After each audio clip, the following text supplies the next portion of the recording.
तो ईरान और यूक्रेन के बीच युद्ध का नया मोर्चा खुलने का जो संकट है वो बढ़ गया है। इसके साथ ही आपको बताते चले कि कैस्पियन सागर में ईरानी जहाज पर हमला किया गया है। बड़ी अपडेट आप तक पहुंचा रहे हैं, जो आपको बताते चले कि कैस्पियन सागर में ईरानी जहाज पर हमला किया गया है। ईरान और यूक्रेन के बीच जो तनाव है वो बढ़ रहा है। ईरान ने यूक्रेन पर हमले के आरोप लगाए हैं। ज़ेलेंस्की ने हमले को रूस से जुड़े सैन्य ठिकानों से जोड़ा है। ईरान के विदेश मंत्री अब्बास अराक्ची ने कड़ी चेतावनी भी दी है। तो वहीं ईरान और यूक्रेन के बीच युद्ध का नया मोर्चा, जो नया संकट है वो खुलने का संकट अब बरकरार है। ईरान यूक्रेन के बीच तनाव लगातार बढ़ रहा है।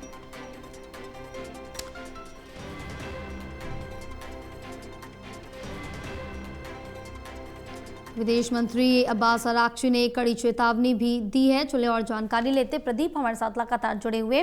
प्रदीप, ईरान और यूक्रेन का इस बीच जिक्र करें तो युद्ध का एक नया मोर्चा अब खोलने के लिए जो संकट है वो बढ़ गया है, क्योंकि कैस्पियन सागर में ईरानी जहाज पर हमला किया गया है। देखिए, बिल्कुल युद्ध का नया मोर्चा खुलते हुए, क्योंकि जिस तरीके से रूस यूक्रेन वार और अमेरिका ईरान वार वो जारी रही है, लेकिन अभी फिलहाल अमेरिका ने हमले रोके हैं, क्योंकि उसका मिसाइल भंडार उसको वो पुख्ता कर रहा है। साथ ही ये भी कि कूटनीतिक रास्ते भी बने रहे, तो एक रणनीति के तहत अभी विराम देखने को मिल रहा है अमेरिकी हमले को लेकर। लेकिन इस बीच जो कैस्पियन सागर है, जो कि एक बड़ा झील है और उसको सागर बोला जाता है, तो ये जो है एक बड़े विवाद में तब्दील होता नजर आ रहा है। पूरा घटनाक्रम ये है कि यहाँ पर अटैक हुआ है, यूक्रेन का मिसाइल अटैक, जिसने ईरान के जहाज को टारगेट किया है और इसके बाद एक ईरानी मारा गया है, ये जानकारी मिली है, क्रू मेंबर। और इसके बाद ईरान भड़का हुआ है और इसमें इजराइल की सह पर यहाँ पर यूक्रेन ने यह अटैक किया है, उसके जहाज को टारगेट किया गया ताकि इस युद्ध में यूरोप को खींचा जा सके, एक नया युद्ध का मोर्चा खोला जा सके। ये आरोप लगाते हुए ईरान के विदेश मंत्री यहाँ पर अब्बास अराक्ची ने बड़े आरोप लगाए हैं, इसकी निंदा की है, कड़ी चेतावनी दी है और यूरोपीय नेताओं को आगाह किया है कि वो इस पर प्रतिकार लेगा, यानी इस पर जवाबी यहाँ पर वो पलटवार करेगा अगर उसके जहाजों को टारगेट किया जा रहा है यूक्रेन की ओर से। तो दूसरी तरफ यूक्रेन के राष्ट्रपति जेलेंस्की ने यह कहा है कि रूस के ठिकानों को टारगेट करते हुए हमला किया गया था।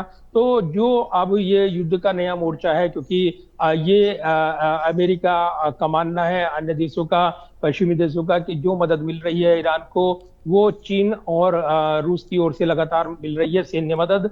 और शायद यही वजह है कि अब इस युद्ध में जिस तरीके से नया मोर्चा खुलता हुआ नजर आ रहा है, ये अगर बढ़ता है ईरान के पलटवार के बाद, क्योंकि ईरान के पास बैलिस्टिक मिसाइलें हैं, वो यूक्रेन तक वार कर सकती हैं। अगर यूक्रेन पर ईरान का हमला होता है तो निश्चित तौर पर नया युद्ध क्षेत्र भड़क सकता है, इस तरह की आशंकाएं हैं। फिलहाल इस घटनाक्रम पर वैश्विक कूटनीतिक निगाहें लगी हुई हैं, लेकिन जिस तरीके से घटनाक्रम हुआ है इसने नई चिंताएं पैदा कर दी हैं। हॉर्मुज स्ट्रेट पहले से ही नाकेबंदी, और इसमें एक विमान जो जहाज है वो भी चपेट में आया था, जो कि रास्ता भटक गया था और उसके बाद वहां पर विस्फोट हुआ। इससे पहले भी कई जहाजों को टारगेट किया गया है। तो ईरान और अमेरिका की वार के बीच जो हम देख रहे हैं, रूस और यूक्रेन की वार, और इस बीच ये ताजा घटनाक्रम बना है कैस्पियन सागर में, तो ये निश्चित तौर पर वैश्विक घटनाक्रम में एक नए मोर्चे की खुलने की आहट वो देता हुआ नजर आ रहा है। अगर ईरान का पलटवार हुआ यूक्रेन पर तो निश्चित तौर पर एक नया मोर्चा खुल जाएगा और देर सवेर इसमें अन्य देशों की भी एंट्री हो जाएगी।